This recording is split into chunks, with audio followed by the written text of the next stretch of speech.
Hello, Renee Flamont here. You guys, this is one of my favorite topics to cover because it was the epiphany that led me to a healthy place finally, which is ironic, isn't it?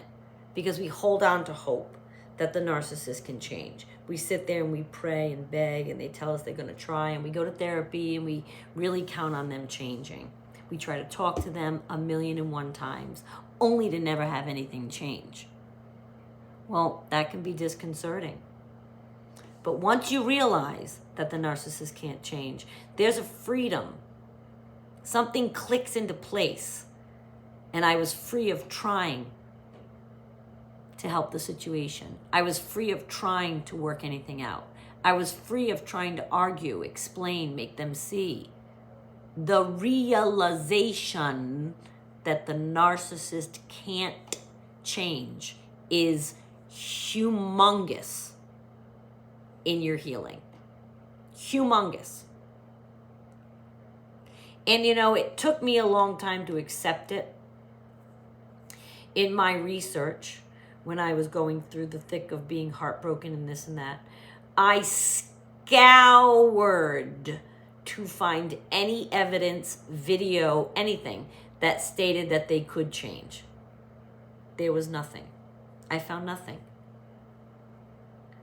And there's a lot under why they can't change. First of all, in order to change and better yourself, you have to recognize that you have something that's ill about you. You don't think they think anything's wrong with them, do you? That can be changed. I told you before, my narcissist used to say, I've been like this my whole life. I cheated on both wives for 15 years. I'll probably just cheat on everyone. I've done this my whole life. That was his excuse. So that's what he thinks is wrong with himself. But does that sound like the person that wants to change that? He was okay with it. He was explaining to me why his behavior was happening. He wasn't saying, God, I wish I wasn't like this. I don't know why I'm like this. I'd love to seek therapy and find out. They'll offer to go to therapy with you. That's a move. Yeah, that's a move to prove to you that they really care and that they want to be better. They don't think there is anything wrong with them to fix. They believe it is everybody else.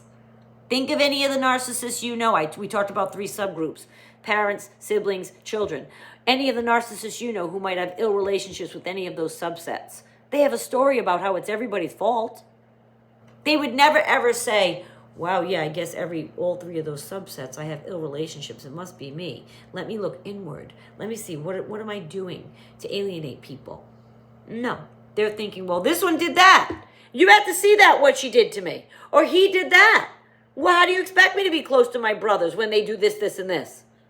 But your brothers, your mother, your sisters, at some point there is a common denominator. And it's unequivocal.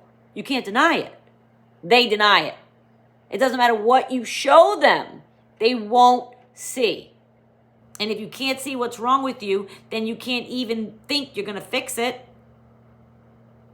So what can you do if the narcissist can't change? Nothing. That's the whole point. And yes, that realization hits you in the face as hopeless. But oftentimes having a healthy union with a narcissist is indeed exactly that, hopeless. So now you have some choices to make. You're either going to live with him or her as they are, or you're going to leave. But it doesn't get better. I'm so sorry. I know some of you are coming off a long conversation with your narcissist and you're going to work it out. You have therapy appointments scheduled for next week and he brought you flowers tonight and you had a long conversation. I know all of that. Nothing is going to change. They can't be fixed. Now, there are some self-aware narcissists who go on to have full lives and even marry. Sam Vaknin comes to mind. But the average narcissist is not the ultra-aware and informed as to their reasons for doing things or needing to do the things that they do kind of person. They're in the dark, most of them. And the most they'll come up with is something like what I said. Well, I behaved like this my whole life. Meaning, I don't know what you expect from me. I've been doing this for 40 years. I was basically told, accept me this way. I've been doing this for 40 years. Okay. Well, that explains why your life's a mess. Karma followed you, didn't she? Because you keep messing up everybody's everything. I look at that life and it's in chaos, scrambles, has nothing to his name at 63 years old. I mean, nothing. He didn't own the car he drove. He doesn't own a home. He had no money in the bank. He had nothing to speak for anything. 63 years old. That tells me you had 2 wives who you did dirty to. You keep losing things. You keep losing people. You keep losing relationships. You're 63 and hanging around with somebody you met 3 years ago and calling him your best friend. Best friend? 3 years? What happened to the first 60 years of your life? And they'll come up with every excuse in the book as to why it was awful. But there's nothing wrong with them. There's nothing in them that needs to be fixed or changed. They just need to find people that accept them for who they are. And they will, won't they? A narcissist eventually lands with new supply, somebody long enough that they have a base of operation and they can go out and have all of their misbehavings, and they'll find a person that just accepts them anyway and doesn't give them any trouble. I mean, if you think about the pompousness, the audacity that it takes to live that way, it really makes me sick. Like, you think you can live that way and not have any desire to be better. I'm always looking for ways that I can be better.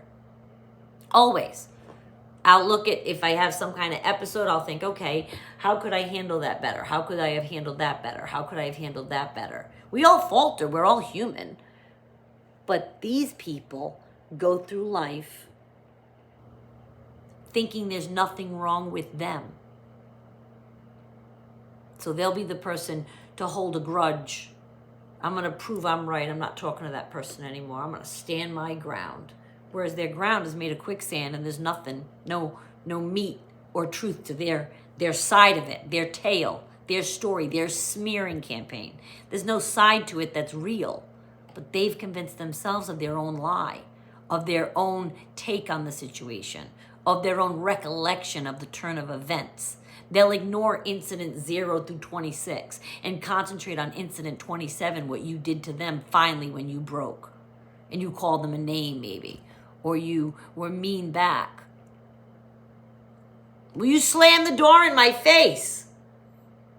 Oh, I'm sorry. After the first 26 incidents that you did to me, you want to talk about incident 27? That's where they'll go if you try to fix them or change them or suggest they need help. They think they're fine. You're being too sensitive. You're overthinking things. You shouldn't have reacted that way. Well, you made me say that because you did this. Well, maybe you shouldn't have taken it that way. And they put all the blame back on you. They will never, ever change or think that they should. And they will tell you that they will. So for those of you that have hope right now, I'm not trying to crush it. I am simply stating the fact that the minute you fully realize that the narcissist can't, won't, and doesn't want and will not change is the moment of liberation for you from the situation. It liberates you. It lets you go, oh, so why am I trying to talk? Why am I giving them chance? Why am I forgiving? Why? They're never going to change or see it the way you see it. Even if they're faking to you that they do to shut you up and stop the fight. Even if they're agreeing to go to therapy and saying I'm sorry and buying you flowers and taking you to a nice dinner and swearing up one side and down the other they're going to be good. It's not because they're changing. They might be in danger of losing their base of operation. You might be threatening to throw them out. Well, that's where the bargaining and the breadcrumbing is going to come in, and the manipulation, because they're going to try to bring you back up to a level that has you on the hamster wheel, trying to please them and not trying to go out the door and leaving them. If they're not ready to not be with you, they'll tell you that they're going to change. My question to you is, has any one of yours ever really changed? Did the behavior stop? Because I've never known one.